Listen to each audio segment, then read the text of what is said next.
Hello friend, welcome to S T tutorial YouTube channel. Friends, हम लोग GIC प्रवक्ता परीक्षा के लिए जीएस का पेपर सॉल्व कर रहे हैं।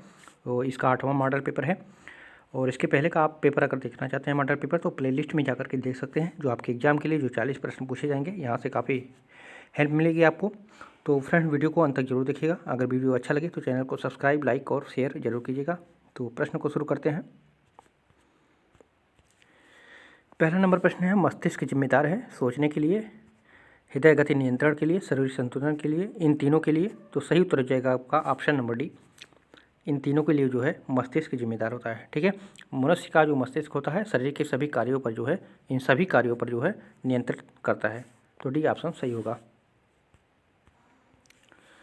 दूसरा नंबर प्रश्न है, निम्नलिखित में से कौन राष्ट्रपति के प्रसाद पर्यंत अपना पद धारण करता है? तो भारत का नियंत्रक, महालेखा परीक्षा, ये सही है। मुख्य निर्वाचन आयुक्त, लोकसभा, ऑप्शन नंबर ये इसमें आपका सही हो जाएगा। ठीक है, भारत का जो नियंत्रक एवं महालेखा परीक्षक होता है, राष्ट्रपति के प्रसाद पर्यंत अपने पद पर जो है बना रह सकता है। तो ए ऑप्शन आपका सही होगा। तीसरा नंबर प्रश्न है, केंद्र सरकार द्वारा किसका जन्मदिन मनाने के लिए सेना दिवस प्रस्तावित किया गया है? जन्मदिवस बनाने के लिए सेवा दिवस के रूप में प्रस्तावित किया गया है किसका जन्मदिन? तो सी ऑप्शन सही हो जाएगा, श्यामा प्रसाद मुखर्जी। ठीक है, केंद्र सरकार द्वारा जो है श्यामा प्रसाद मुखर्जी के जन्मदिन को जो है सेवा दिवस के रूप में मनाने के लिए जो है प्रस्तावित किया गया है। तो सी ऑप्शन सही होगा। चौथा नंबर प्रश्न है, विश्व का कौन सा देश अपने नागरिकों को प्राकृतिक आपदा से बचाने के लिए वैकल्पिक राजधानी का निर्माण कर रहा है? वैकल्पिक राजधानी का निर्माण कर रहा है। तो सही उत्तर हो जाएगा आपका ऑप्शन नंबर बी, फिलीपींस। ठीक है, फिलीपींस अपने नागरिकों को प्राकृतिक आपदा से बचाने के लिए वैकल्पिक राजधानी का जो है निर्माण कर रहा है। तो बी ऑप्शन सही होगा। पाँचवां नंबर प्रश्न है, उत्तर प्रदेश के निम्नलिखित जिलों में से किसमें जो है 112 वर्ष की बुजुर्ग महिला नौरोजी देवी को जो है ग्राम प्रधान चुना गया है? तो ये है आजमगढ़ जिला, उत्तर प्रदेश का आजमगढ़ जिला है जो है, उसमें 112 वर्ष की बुजुर्ग एक महिला है नौरोजी देवी, उनको जो है ग्राम प्रधान चुना गया है। तो सी ऑप्शन आपका सही होगा। छठवां नंबर प्रश्न है, भारत के सभी राज्यों को विश्व के अलग अलग देश मानकर जो है मानव विकास सूचकांक की रैंकिंग में इन राज्यों को संबंधित देश की रैंकिंग से मिलान करें और नीचे दिए गए कोड का सही उत्तर चुनें। तो इधर राज्य है और रैंकिंग देश है, तो कौन सा भारत का राज्य किस देश से जो है रैंकिंग के हिसाब से समान करता है, मतलब मिलान होता है?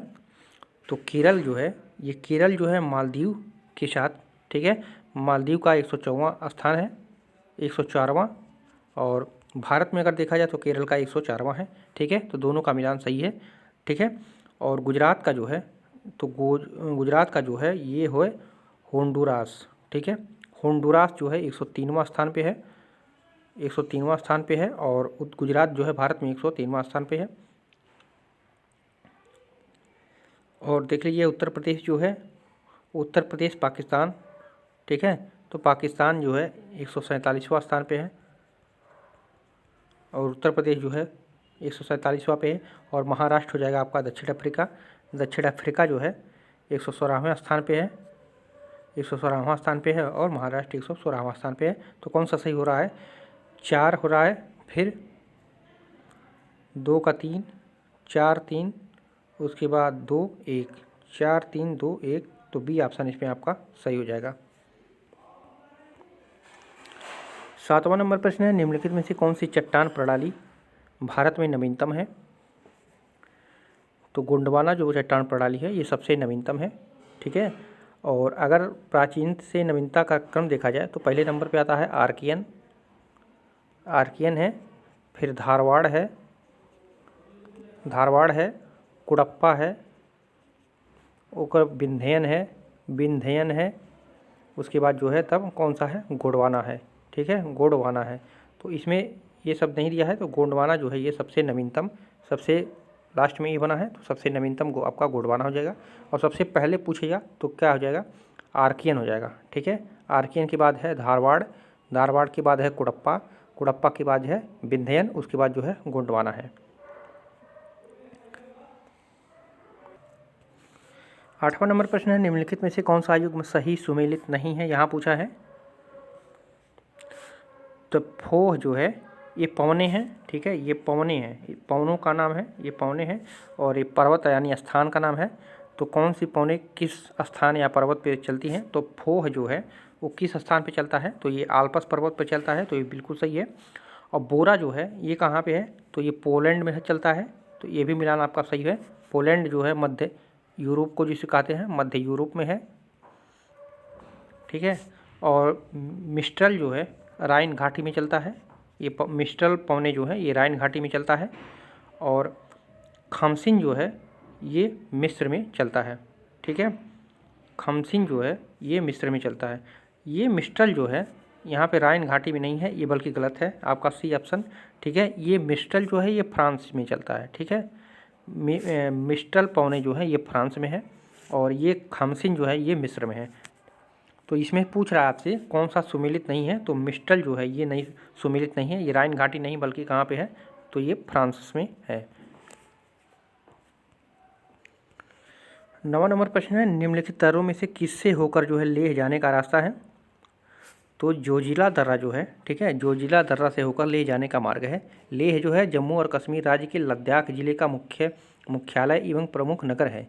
यहाँ एशिया की सर्वाधिक ऊंची मौसमी जो है वेधशाला भी यहाँ पे है, ठीक है। सर्वाधिक ऊंची वेधशाला है।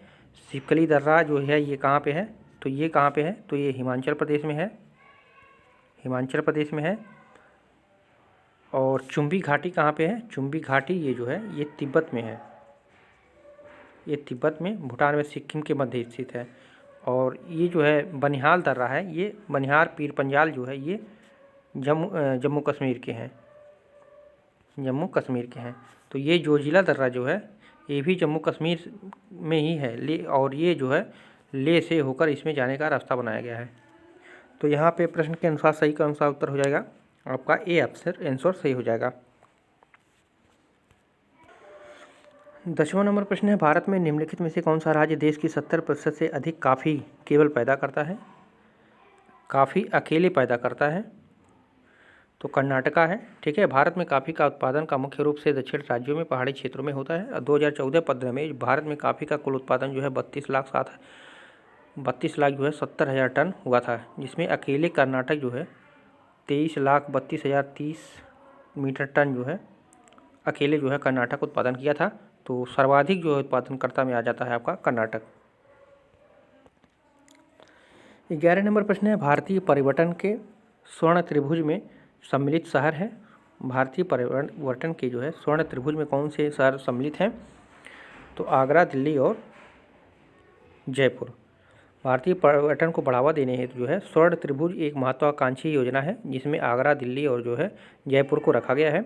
और मानचित्र पर दिल्ली, आगरा एवं जयपुर जो है यहाँ पे देख लीजिए, भारत का नक्शा है, मैप है, यहाँ पे मान लीजिए, तो यहाँ पे दिल्ली आपको मिल जाएगा और यहाँ पे राजस्थान है, तो यहाँ राजस्थान। और जयपुर कहाँ पे है? आगरा कहाँ पे है? तो यहाँ पे उत्तर प्रदेश में करीब यहाँ पहुँच पड़ेगा। तो इसी को कहा जाता है स्वर्ण त्रिभुज। तो इसमें आगरा और दिल्ली और जयपुर सम्मिलित हैं, ठीक है। तो ए ऑप्शन सही होगा। 12 नंबर प्रश्न है, 2011 की जनगणना के अनुसार जो है भारत में निम्नलिखित राज्यों में से सबसे अधिक जनसंख्या घनत्व वाला राज्य कौन सा है? सबसे अधिक जनसंख्या वाला राज्य तो बिहार है, ठीक है। बिहार का जो है 1106 व्यक्ति प्रति किलोमीटर स्क्वायर में है, ठीक है।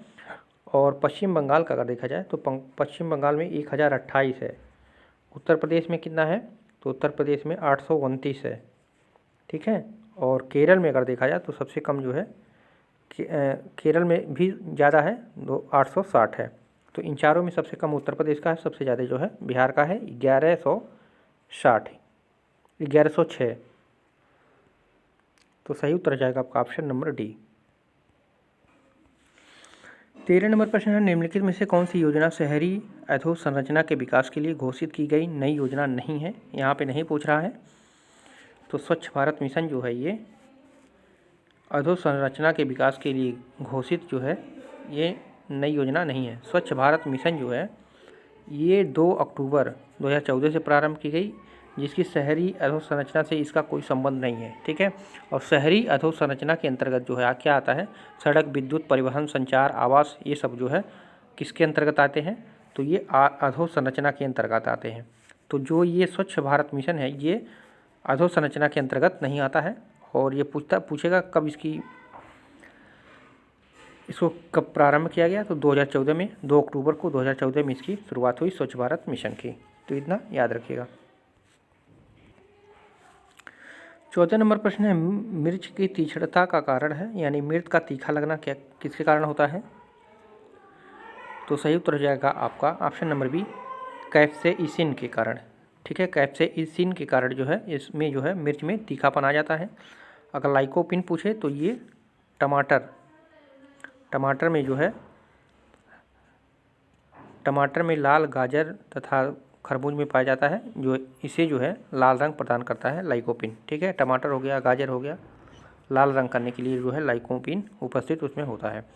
और जो कैरोटीन है ये गाजर के संतरी रंग के लिए, जो एक पीला वाला गाजर नहीं आता है, गाजर के संतरी के लिए जो है संतरी कलर में जो होता है उसके लिए कैरोटीन की उपस्थिति होती है, जिम्मेदार होता है। ठीक है, और जो एंथोसाइनिन है ये फूल में पाया जाता है, फूल में और फल में भी पाया जाता है किसी किसी, और सब्जियों में पाया जाता है। सब्जियों में पाए जाने वाले रंग को जो है एंथोसाइनिन उपस्थिति के कारण होता है। तो इन चारों को आप लोग याद रखिएगा, चारों इंपॉर्टेंट है, चारों पूछा जाता है बार बार। तो इस प्रश्न के अनुसार आपका सही हो जाएगा ऑप्शन नंबर बी। 15 नंबर प्रश्न है, कलिंग युद्ध का विवरण हमें ज्ञात होता है, तो किससे ज्ञात होता है? तो 13वें शिलालेख से। ठीक है, 13वें शिलालेख के द्वारा जो है कलिंग युद्ध का विवरण हमको मिलता है। अशोक का जब राज्याभिषेक 269 ईसा पूर्व में जो है 8 वर्ष करने के उपरांत जो है 8 वर्ष के उपरांत जो है यानी 9वें वर्ष में कहा जाए तो में कलिंग पर विजय की थी। इसका उल्लेख जो है शिलालेख के 13वें अध्याय में मिलता है। और ये जो हंथी गुफा है होता है, हंथी गुफा अभिलेख से पता चलता है कि कलिंग पर विजय के समय जो है संभवतः वहाँ का राजा नंदराज था। ठीक है, तो हम्फी गुफा एक हाथी गुम्फा है, उसके अभिलेख में मिलता है कि उस समय जो कलिंग का युद्ध हुआ था उस समय वहाँ का राजा जो है नंदराज है, उस समय नंदराज है। और 13वें शिलालेख में कलिंग के युद्ध के बारे में बताया जाता है। तो इन दोनों को याद रखिएगा, ये दोनों जो है कलिंग के युद्ध से ही संबंधित है। 13वां शिलालेख कलिंग युद्ध से, और हंथी गुफा ये बताता है जब कलिंग का युद्ध हुआ तो वहाँ का राजा जो है नंदराज था।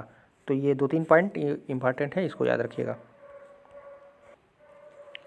16 नंबर प्रश्न है, गुलाम का गुलाम किसे कहा गया था?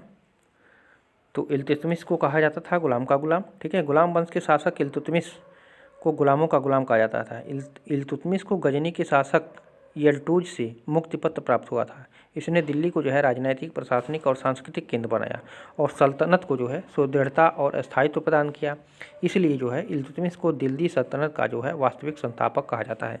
तो यहाँ पे डी ऑप्शन आपका इसमें सही हो जाएगा।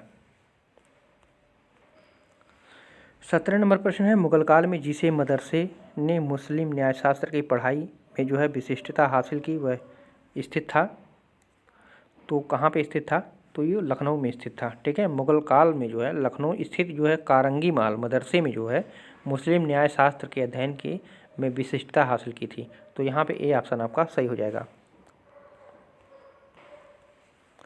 18 नंबर प्रश्न है, जहांगीर ने मुख्यतः निम्नलिखित में से किस कला को संरक्षण दिया था? तो जहांगीर किस कला में संरक्षण दिया था? तो चित्रकला में। आप लोग जानते होंगे जहांगीर को चित्रकारी में अत्यधिक रुचि थी तथा वह प्रकृति प्रेमी था। जहांगीर स्वयं भी चित्रकार था और उसने अकबर की राजकीय चित्रशाला को इलाहाबाद के किले में जो है स्थानांतरित करवाया और जो है अकारिजा को इसका अधीक्षक भी बनाया था। तो ए ऑप्शन इसमें आपका सही हो जाएगा।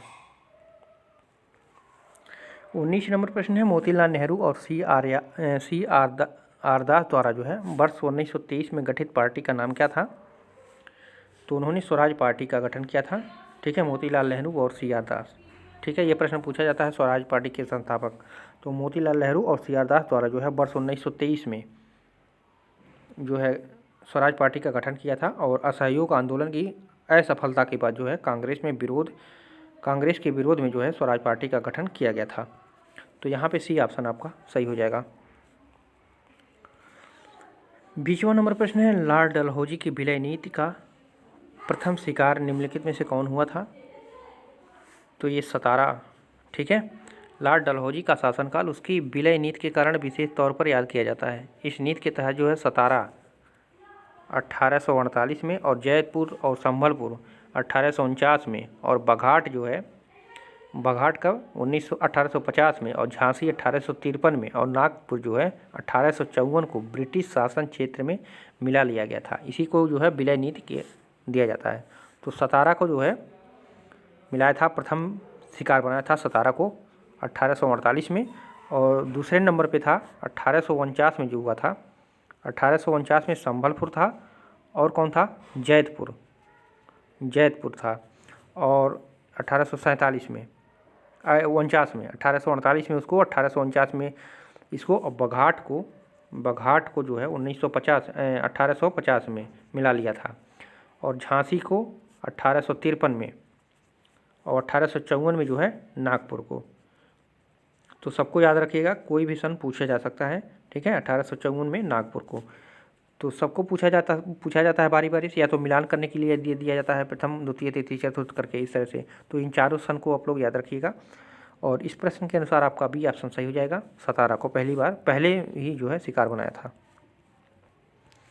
21 नंबर है, खिलाफत आंदोलन के प्रमुख नेता निम्नलिखित में से कौन थे? तो खिलाफत आंदोलन के प्रमुख नेता कौन थे? तो सही उत्तर हो जाएगा मौलाना मोहम्मद अली और शौकत अली, और मौलाना अली, शौकत अली, और इसमें जो है हकीम अजमल खां, मौलाना अबुल कलाम आज़ाद, मौलाना अली हसन मुख्तार, अहमद अंसारी, ये सभी जो है खिलाफत आंदोलन के नेता थे। लेकिन मौलाना मोहम्मद अली और शौकत अली ये जो है प्रमुख नेता उसके माने जाते हैं।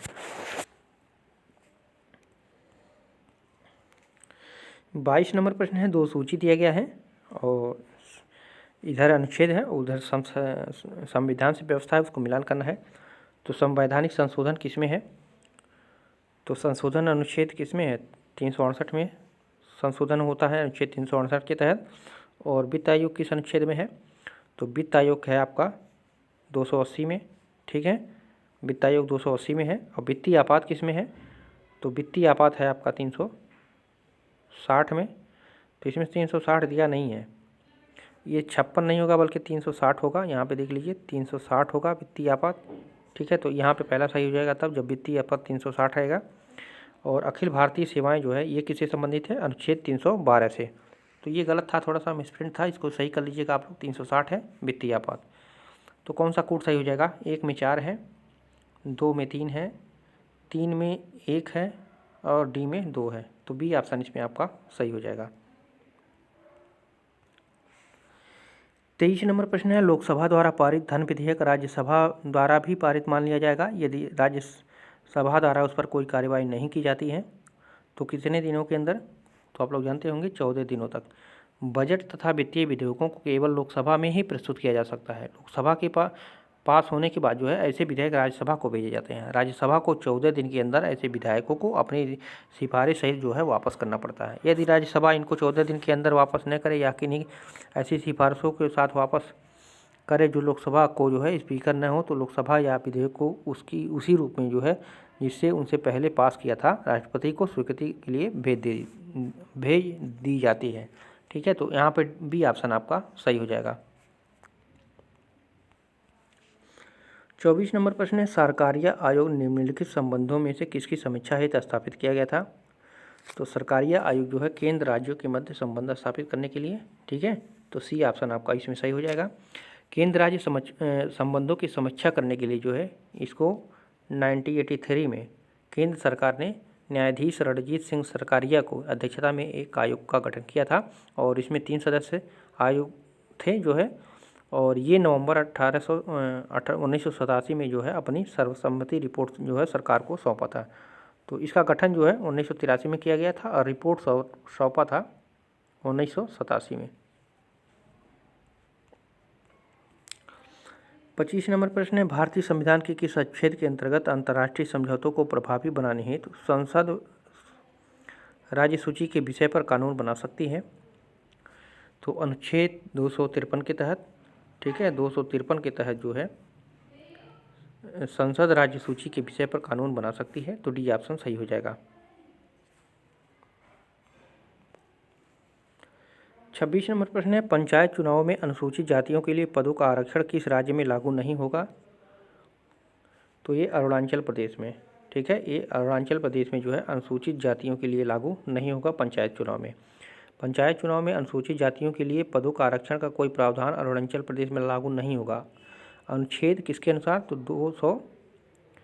243 डी के अनुसार, ठीक है, ऐसा कहा गया है। और इसके तहत जो है पंचायत में अनुसूचित जाति और जनजातियों के लिए स्थान आरक्षित होंगे जो कि उनकी जनसंख्या के अनुपात में होंगे, तथा ये स्थान जो है चक्रानुक्रम के आधार पर जो है आवंटित होंगे। तो आपका सी ऑप्शन इसमें आपका सही हो जाएगा।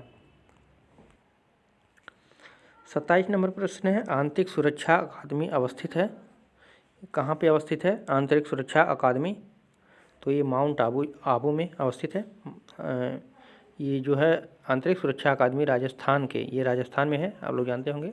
तो राजस्थान के माउंट आबू में अवस्थित है। इसकी स्थापना जो की गई थी आंतरिक सुरक्षा अकादमी की, तो ये 1975 में केंद्रीय रिजर्व पुलिस बल के अधिकारियों को प्रशिक्षण देने हेतु की गई थी। ठीक है, तो 1975 में केंद्रीय रिजर्व पुलिस बल CRPF जिसे हम कहते हैं, ठीक है, अधिकारियों को प्रशिक्षण देने के लिए ये किया गया है। ये माउंट आबू में है, राजस्थान में। 28 नंबर प्रश्न है, भारत के सर्वोच्च न्यायालय के संविधान के आधारभूत ढांचे के सिद्धांत को स्पष्ट किया है। तो किसने किया है? तो केशवानंद भारतीवाद जो था 1973 में। भारतीय संविधान में न्यायपालिका को एक स्वतंत्र निकाय के रूप में स्थान दिया गया है। संघीय न्यायालय को संविधान के भाग जो है 5 में अनुच्छेद 124 से लेकर के जो है 147 के रूप में जो है उसको उपबंधित किया है। और इसमें जो है केशवानंद भारती बनाम जो है केरल राज्य 1973 में सर्वोच्च न्यायालय ने संविधान के आधारभूत ढांचे के सिद्धांत को स्पष्ट करते हुए निर्णय दिया था कि अनुच्छेद 368 के अनुसार मूल अधिकारों में संशोधन किया जा सकता है और संसद जो है संविधान के किसी भी अनुच्छेद में संशोधन कर सकती है या समाप्त कर सकती है, परंतु ऐसा कोई संशोधन नहीं कर सकती जिससे जो है मूल ढांचे में परिवर्तन होता है। तो यहाँ पे डी ऑप्शन आपका सही हो जाएगा। 29 नंबर प्रश्न है, निम्नलिखित में से किसको प्रातःकालीन शांत स्थल कहा जाता है? प्रातःकालीन शांत स्थल कहा जाता है, तो ये कोरिया को कहा जाता है। दक्षिण कोरिया नामक देश को जो है प्रातःकालीन शांत स्थल कहा जाता है। और दक्षिण कोरिया जो है सुदूर पूर्व का अंग है। और दक्षिण कोरिया की राजधानी कहाँ पे है? तो ये भी पूछा जाता है, तो सियोल है, इसको याद रखिएगा। 30 नंबर है, राष्ट्रीय मतदाता दिवस कब मनाया जाता है? तो ये 25 जनवरी को मनाया जाता है। ठीक है, 25 जनवरी को, प्रत्येक 25 जनवरी को राष्ट्रीय मतदाता दिवस के रूप में मनाया जाता है। तो बी ऑप्शन इसमें आपका सही हो जाएगा। अब यहाँ पे रीजनिंग के प्रश्न आ गए। एक निश्चित कूट में PAN को 31 लिखते हैं और PAR को 35 लिखते हैं, तो इस कूट में PAT को क्या लिखेंगे? तो यहाँ पे देख लीजिए, P का स्थान किस पे होता है? PAN अगर हम करते हैं तो P किस स्थान पे आता है? तो 16वें स्थान पे आता है। प्लस A किस स्थान पे आता है? तो पहले स्थान पे आता है। और N किस स्थान पे आता है? तो N आता है आपका 14वें स्थान पे। तो 14 1 15, 15 16 कितना हो जाएगा? 31 हो जाएगा। ठीक है, तो यहाँ पे 31 आ गया। और PAR इसी तरह किया है। तो P किस स्थान पे आता है? तो P आता है आपका 16 और A 1 आता है पहले स्थान पे। और R किस स्थान पे आता है? तो R 18वें स्थान पे आता है। ठीक है, तो 18 1 19, 19 16 कितना हो जाएगा? 35 हो जाएगा। ठीक है, तो ये भी सही हो जाएगा। इसी तरह से हम PAT को कर लेंगे। तो P 16वें स्थान पे प्लस 1 आ जाता है आपका पहले स्थान पे, A आता है। और T किस स्थान पे आता है? तो T आता है आपका 20वें स्थान पे। तो 20 1 21 और 21 16 कितना हो जाएगा आपका? 37।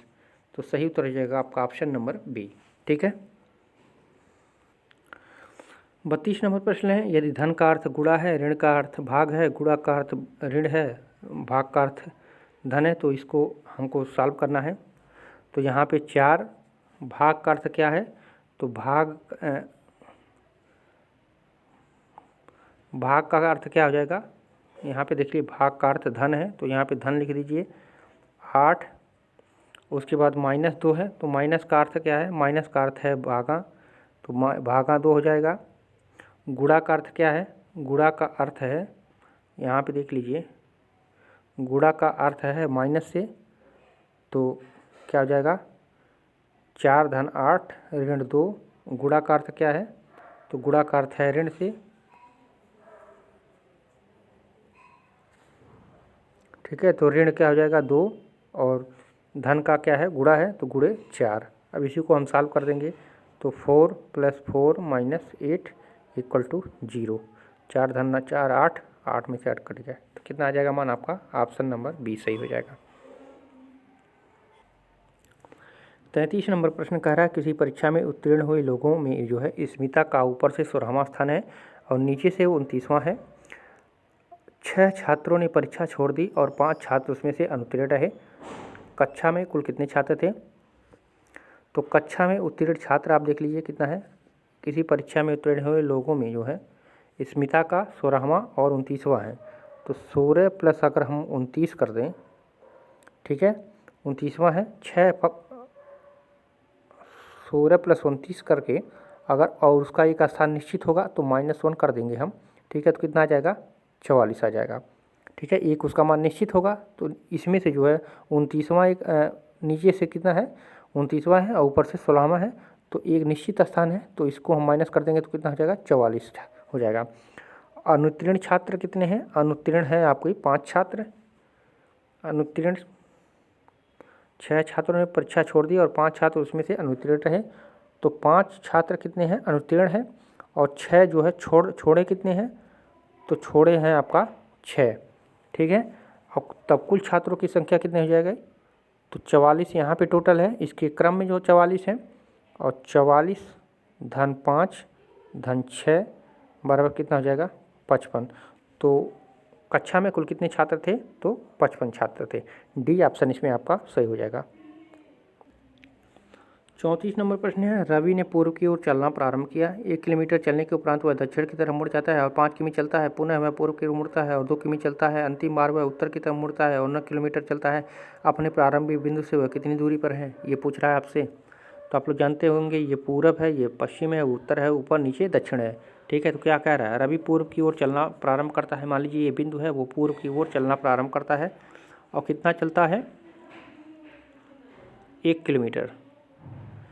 रवि पूर्व की ओर चलना प्रारंभ करता है। 1 किलोमीटर चलने के उपरांत, मान लीजिए 1 किलोमीटर चलने के उपरांत वह दक्षिण की तरफ कितना चलता है?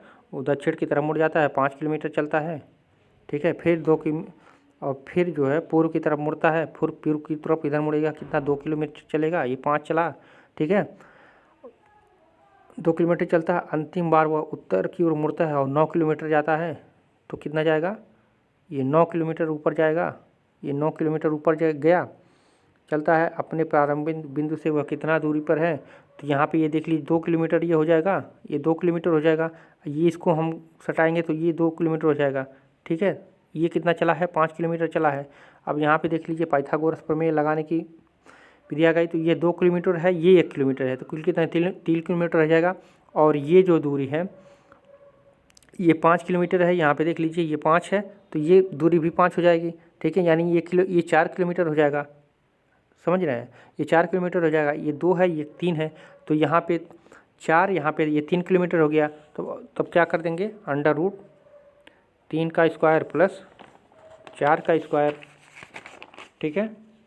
अब बराबर क्या करेंगे? 3 त्रिक 9, 4 चौको 16, 16 9 कितना होता है? 25, 16 9 25, तो √25, तो √25 का मान क्या होता है? 5।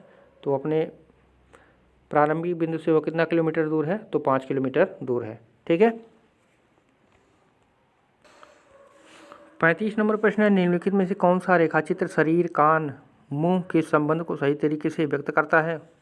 मान लीजिए शरीर होगा, शरीर में ही मुंह हो जाएगा, शरीर में ही कान हो जाता है, ठीक है। ये शरीर हो गया और शरीर में ही मुंह होता है और कान होता है, तो ये पैना रेखा आपका सेटिस्फाई कर रहा है, ठीक है। तो सी ऑप्शन सही हो जाएगा। 36 नंबर प्रश्न है, यहाँ गणित शुरू हो गया आपका। 3 से विभाज्य संख्याओं को छोड़कर 1 से 99 संख्याओं तक के गिनती में 5 अंक कितनी बार आएगी? तो 3 से विभाज्य तो कितना है अंक हो जाएगा वो? अब मान लीजिए पहले 3 से विभाज्य देख लीजिए कौन कौन 3 से विभाज्य आ रहा है। तो 15 हो जाएगा, 45 हो जाएगा आपका, 51 हो जाएगा, 54 हो जाएगा, 57 हो जाएगा और उसके बाद 75 हो जाएगा, ठीक है। ये 3 से विभाज्य विभाज्य संख्याओं से का है, ठीक है। अब इनको क्या करा है, इनको 1 से 99 इनको छोड़ करके क्या कहा है, इनको छोड़ करके 101 से 99 तक की गिनती में 5 अंक की संख्या कितनी होगी। अब इनको ऐड नहीं करना है, ठीक है। तब यहाँ पे देख लीजिए 5 हो गया, 25 हो गया, 35 हो गया, और उसके बाद 50 हो गया, 52 हो गया, ठीक है, 52 हो गया, 55 हो गया, 56 हो गया, 58 हो गया, 59 हो गया, 65 हो गया, और 85 हो गया, और क्या हो जाएगा, 95 हो जाएगा, ठीक है। तो कुल इसी को जोड़ लीजिए, 1 2 3 4 5 6 7 8 9 10 11 12 13 14, तो कितना हो जाएगा, तो 14 आंसर आपका आ जाएगा, ठीक है। तो बी ऑप्शन इसमें आपका सही हो जाएगा। 37 नंबर प्रश्न है, यदि एक संख्या उसका 50% और उसी संख्या के 25% का औसत जो है 280 है, तो संख्या बताना है आपको। तो मान लेते हैं हम संख्या x है, तो प्रश्न क्या कह रहा है, यदि एक संख्या उसका 50% यानी x प्लस x गुणे 50/100 n कह रहा है। यदि एक संख्या उसका 50% और उसी संख्या के 25% प्लस क्या हो जाएगा, x गुणे 25/100 n हुआ है, तो उसका औसत 280 है, तो संख्या बताना है। तो बटे हम क्या कर देंगे, बटे 3 कर देंगे, ठीक है। अब इसी को जब हम सॉल्व करेंगे तो 50 51 50 50 दूना 100, 25 51 25 25 चौको 100, 25 चौको 100, तो 4 दूनी 8, ठीक है। तो 8 हो जाएगा, x से x कैंसिल हो जाएगा, तो कितना आ गया आपका आंसर, तो ये आ जाएगा आपका 280, ठीक है। 280 इसको हम करेंगे। अब क्या कह रहा है, उनका औसत 280 है, ये बराबर 280 आया, यानी औसत इसका कितना आ रहा है, 280 है। तो अब हम क्या करेंगे, x को कॉमन ले लेंगे यहाँ से, तो क्या बच रहा है, 1 + 1/2, अरे 50 50 50 दूनी 100, तो 1/2 हो जाए, प्लस 1/4 हो गया, 1/4 बराबर 840, अरे 280 में हम जब इस 3 का गुणा कर देंगे तो 840 हो जाएगा। अब यहाँ पे देख लीजिए कितना हो जाएगा, 4 दूनी 4 2 6 6 1 7 7 बटे कितना आ जाए, 7/4 आ जाएगा। तो 7/4 x बराबर क्या हो जाएगा आपका, 480 480 हो जाएगा। तो x बराबर क्या हो जाएगा, तो x बराबर आपका हो जाएगा 840 गुणे 4/7, ठीक है। अब इसी को हम काट देंगे जब, तो x का मान आ जाएगा आपका, x बराबर क्या आ जाएगा, 120 गुणे 4 बराबर 480, ठीक है। तो सही उत्तर जाएगा आपका ऑप्शन नंबर बी 480, ठीक है। इसको आप लोग स्क्रीनशॉट लेकर के जो है सॉल्व कर सकते हैं रफली। 38 नंबर प्रश्न है, ए तथा बी की मासिक आय 4:5 के अनुपात में है तथा उसकी मासिक आय जो है 7:9 के अनुपात में है। यदि दोनों ही जो है 50 रुपये प्रति माह बचत करते हैं तो ए की मासिक आय क्या होगी, ठीक है। अब देखते हैं ए और बी, ठीक है। ए और बी की मासिक मायक्रम से 4x मान लेते हैं, और एक हो जाएगा आपका 5x ए और बी का, और मासिक व्यय जो हो जाएगा, तो मान लीजिए मानते हैं 7y और बी का 9y मान लेते हैं। यहाँ पे 7 और 9 दिया है ना। तो प्रश्न क्या कर रहा है, अभी इसी को हम समीकरण अगर बना लें, ठीक है, तो प्रश्न क्या कर रहा है, यदि दोनों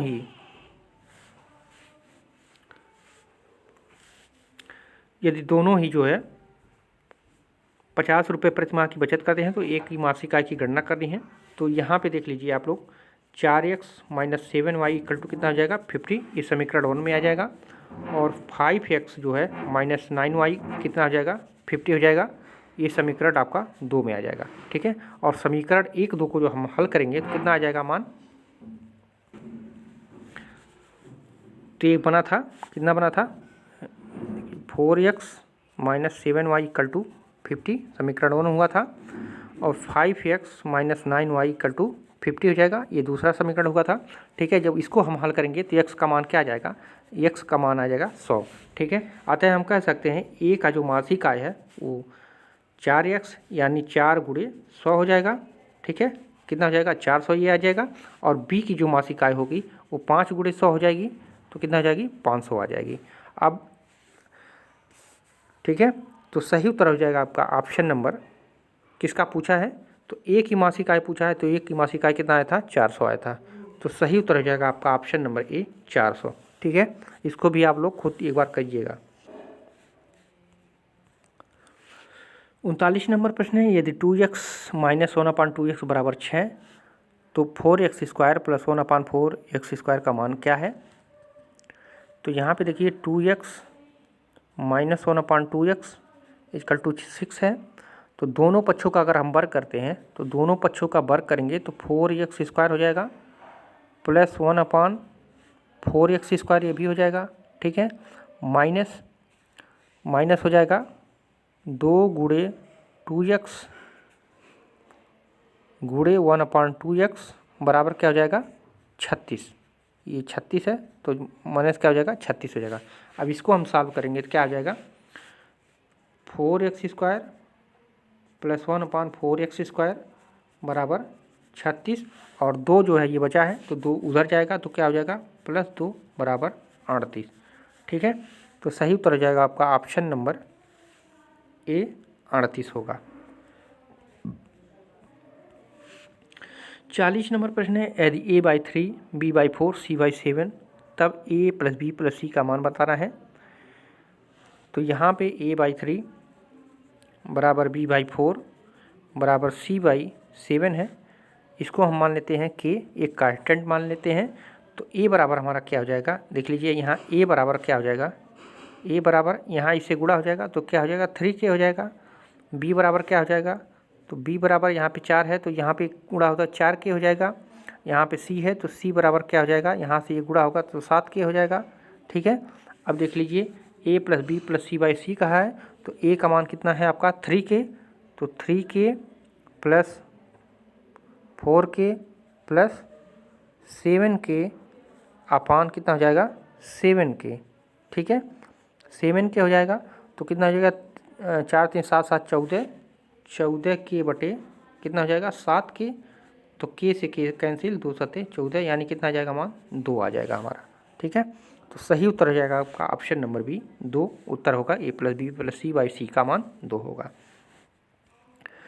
तो फ्रेंड्स रहे ये महत्वपूर्ण 40 प्रश्न आपके एग्जाम के लिए। कैसा लगा वीडियो कमेंट करके ज़रूर बताइएगा और वीडियो को लाइक कीजिएगा, शेयर कीजिएगा दोस्तों में। फिर मिलते हैं अगले प्रैक्टिस सेट में। पूरा वीडियो देखने के लिए आप सभी को धन्यवाद।